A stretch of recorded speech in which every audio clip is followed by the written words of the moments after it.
Hi, this is Jen. Welcome back. So I'm doing a quick video. I'm really trying to get back into the habit of recording, and and um, and so I figured the best way to do that is to take any chance that I get to do so, and then get into a routine. At least get myself moving again on it, and then even if it's not a really good quality video, or if it's too bright light, like today the light behind me is really bright. Surprisingly, I think that's just an effect of the camera. It's not that bright outside, but it looks really bright.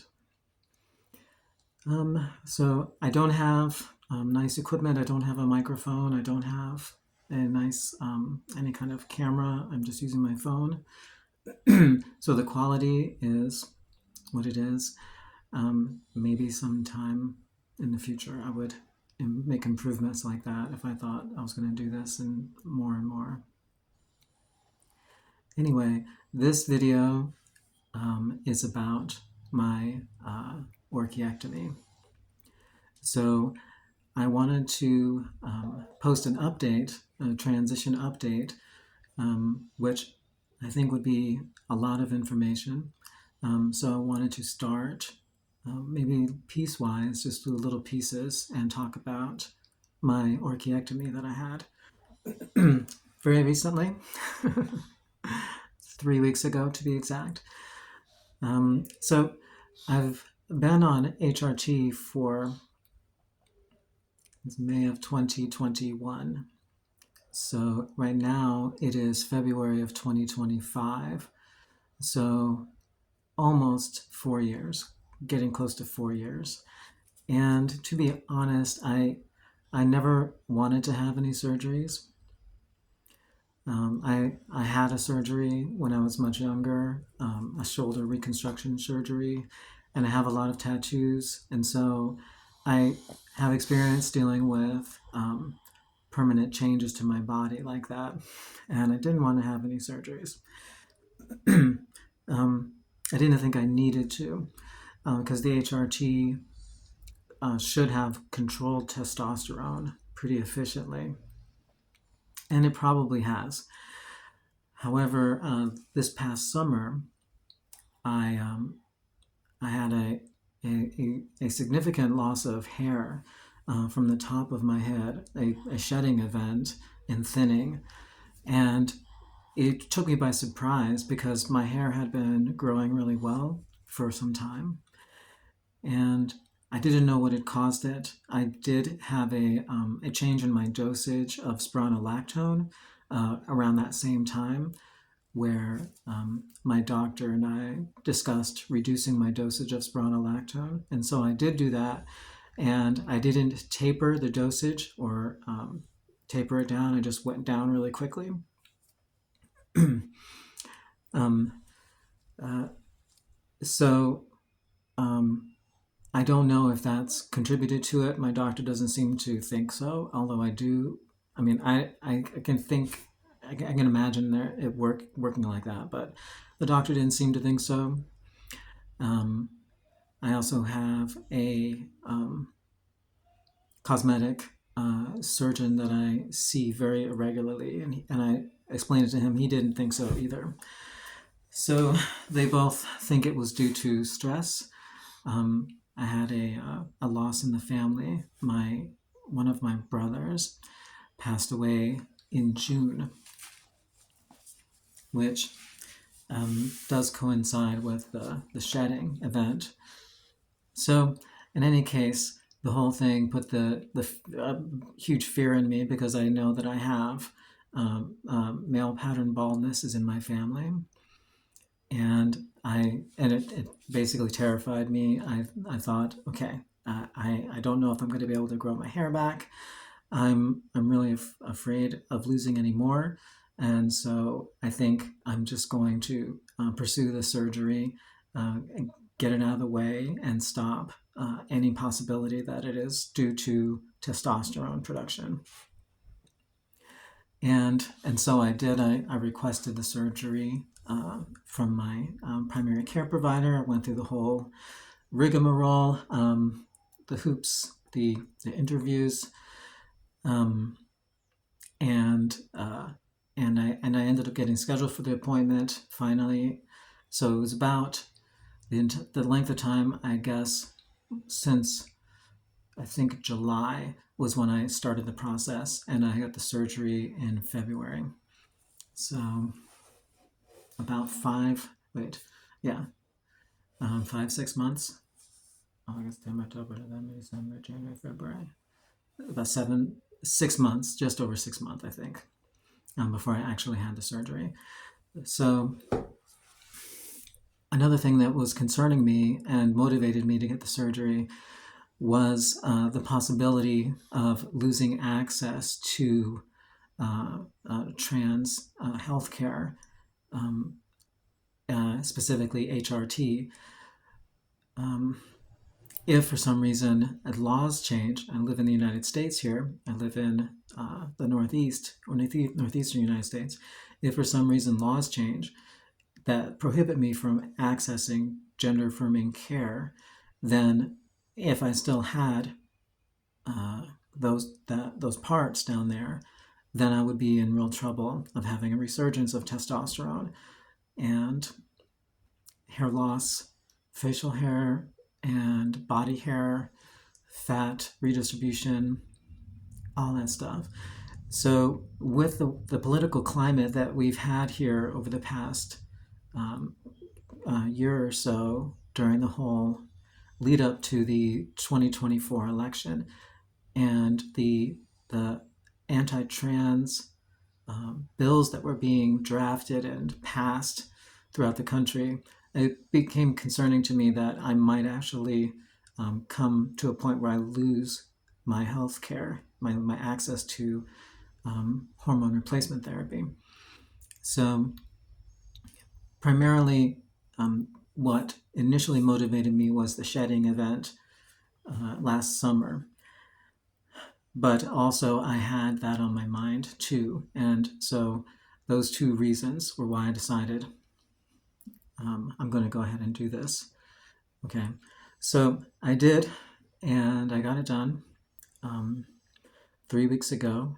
A wonderful doctor at a wonderful hospital with a wonderful crew. So I went for a blood panel beforehand to make sure that I was healthy, and they checked all of the different things in my blood. I don't actually know. It was a complete blood panel, and he inspected me, checked me, and we talked. And being almost over 3.5 years since being on HRT, those parts down there are most likely atrophied, meaning that they're not working anymore. I don't know if they're still producing any amount of testosterone. I think so, but I think they're just not producing the male gamete as far as the atrophy goes, but I'm not positive. I could probably find out.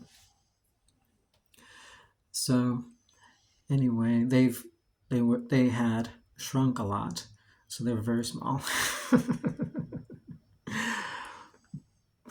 At least 50% loss of volume from where they were originally before I started taking HRT. So definitely much smaller.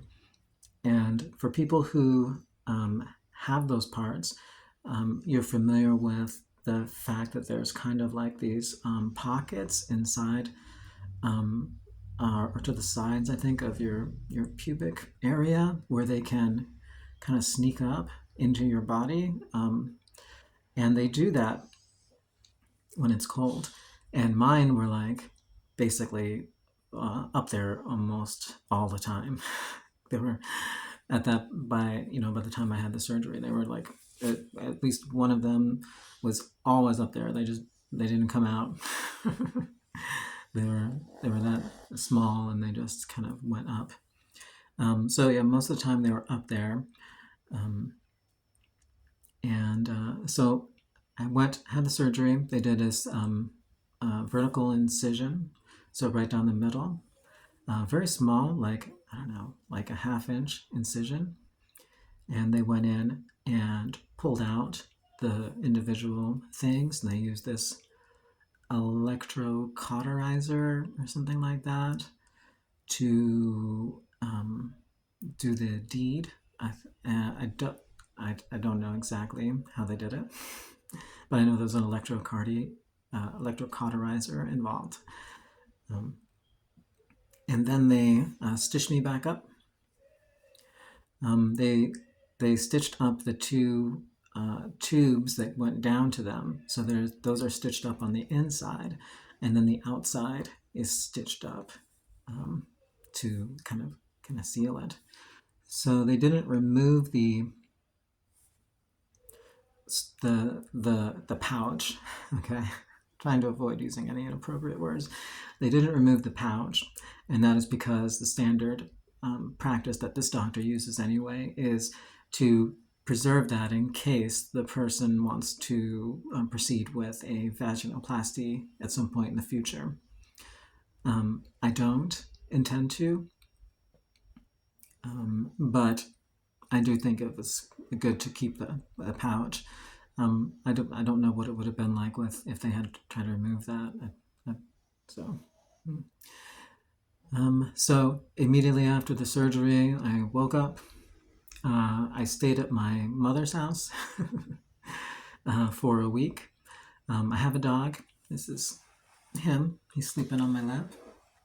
Say hi. Well, I guess he's not really sleeping. Not completely asleep. He's just kind of groaning and snoring once in a while. His name's Manny, the pug. So I couldn't, and my apartment, this one that I'm in right now, is on the third floor of a building. So it's like a big house, but it is really an apartment building. But there's only 6 apartments in here, and I'm on the top floor, the third floor, me and one other apartment. So I wasn't going to be able to go up the stairs and carry groceries and do normal things, or go up and down the stairs to walk my dog outside. So I asked my mother. She let me stay at her place, and she helped take care of me for the first few days. She took the dog out so that I didn't have to. And initially, when you come out of that surgery, they have you in like this super tight kind of underwear setup with a ton of gauze packed close to you, and that underwear is like right up, squeezing the gauze right onto you. And they say to maintain pressure to avoid like swelling. So that gauze and that tight underwear does that. They gave me a few days worth of Percocet painkiller, and then told me to alternate ibuprofen and Advil. I can't ever remember which is which. Advil, ibuprofen. I can't remember. Tylenol. Anyway, I was alternating Tylenol and Advil. So that first day, I could stand up to go to the bathroom, but I had to walk very slowly, and it felt like somebody had jumper cables attached to my pouch. It's like someone had one jumper cable on each side of my pouch, and like any movement was like a shock to that area, really intense. So I had to be super careful. And my dog, my mother's dog, once in a while they would like jump like dogs do. They get excited and they jump and like bump me with their paws, and I'd be like, oh my God. Or my dog would jump on my lap when I was on the couch, and I'd be like, oh God. It was pretty painful. But after the second day, I was able to take a shower. So I took a shower and just rinsed the area. They said to just rinse it, pat it dry, wear the tightest underwear that you can, and ice it. ice it regularly. So I did all that. I took the painkillers, and then and after that I ran out of the painkillers. I alternated with the Tylenol and Advil, um, and it was really swollen down there, like the left and the right side, big mounds swollen, kind of above the pouch, like on my pubic mound, I guess, that area, super swollen. And the swelling slowly went down. The left side still is more swollen than the right side, and they said that that could happen. One side could be more swollen than the other side. And I immediately detected these like knobs feeling things on each side, like a knob on each side under the skin, under the swollen mound. And the doctor told me to expect that. That's the cord that it was cut on each side, and it will feel like a knot or a mound underneath that swollen area. And sure enough, it was there, more so on the left side. And it has continued to go down and down. Now the pain also went down and down every day, a little bit better, and I could walk a little faster every day. And after the I think it was 5 days or 6 days, I came back to my apartment on the third floor here, and I was going up and down the stairs pretty slowly, and taking my dog out to go to the bathroom. But every day it's gotten better. I have not had any complications whatsoever. I have heard of other people that do have complications with this surgery. None at all, thank goodness. So far, it's been 3 weeks, and the swelling and the pain has gone down, down, down every day, and now it's almost gone. The swelling is still there, a little bit, but the pain almost completely gone. Those two little knots are still there, and the doctor said that those will eventually recede and break down, so that they'll be gone. These stitches are still there. They're supposed to break down on their own, and I'm sure they will, but they're still there now. What else? Oh, so yesterday I went to the gym for the first time, and I'm really excited because I work out a lot, and I like to stay active, and I hike very rigorously and bicycle a lot during the summer, and so I want to stay in shape because I'm really excited about summer hiking, and so I went to the gym, took it really slow, did walked on the treadmill at a steep angle, and then I did a little bit of leg work, leg presses, very very slowly, lightweight, and I did deadlifts, very lightweight. That's the kind of things that I do. And I did a bicycle, not the upright kind, but the kind where you're seated kind of back, a little bit kicked back, because I didn't want to have my crotch really ground into the seat, and the ones that you sit upright in, that's what kind of happens there. So it's a little bit kicked back. So I did that. A couple of other things, and it did start to hurt. The left side started to hurt about halfway through, and it started to feel a little taut, like something was pulling kind of feeling. And so I took a break in the gym, and I just kind of went slowly and walked around a bit until it started to calm down, and then I kept going. And after I got home, I felt good. It seemed to pass. So today I went back to the gym again, and everything was completely fine. I did a very similar workout, very slow, lightweight, just trying to stretch my body and kind of test it out.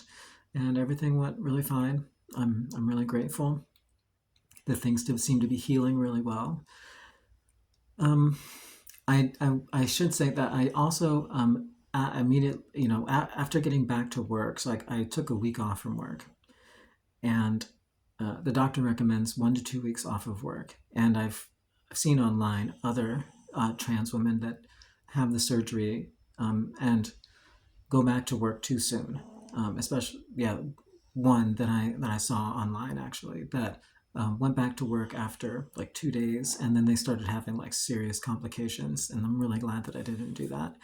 So I could have taken longer off. I think I might have. I think it would have been good to take like a week and a half off, but I took a week off from work, and when I got back, I was really tired at work. Like I couldn't stand up for more than a few hours, and then I started to feel like really exhausted. And I don't know what that's from exactly. Maybe body chemistry, hormonal stuff happening. Um, but that passed after a few days. Now I've got my energy back. Mental clarity is back now. I did have that. It was about 4 or 5 days where I was feeling really crappy emotionally, really, really low resilience, kind of sensitive, and just really, yeah, just really down. Um, I don't know. I think it might have something to do with the painkillers because the painkillers are really, they make you feel good. And so after all that was all said and done, maybe it was just like a withdrawal kind of thing from the painkillers. I think that's possible. But I also think it could be something hormonal due to the surgery. I don't know. Maybe just the painkillers. Um, but anyway, that's passed, and now I'm feeling more energetic, more optimistic, and positive, and kind of ready to get back to my normal routine of working out and eating well and basically kicking ass as much as I can in all aspects of my life, which is what I try to do as much as I can. Okay, so 3 weeks. And there's probably more I could say. I would definitely be happy to answer any questions if somebody wants to ask any in the comments. Please do. I don't have a large audience, and so I'm really interested in engaging with people out there in the world. If you have something to say, some questions, I will definitely get back to you if you leave a message in the comments. Okay. All right, I'm going to go for now. I actually have to get to my other job, one of my other jobs, and so I got to run. Okay, more soon. Thank you for watching.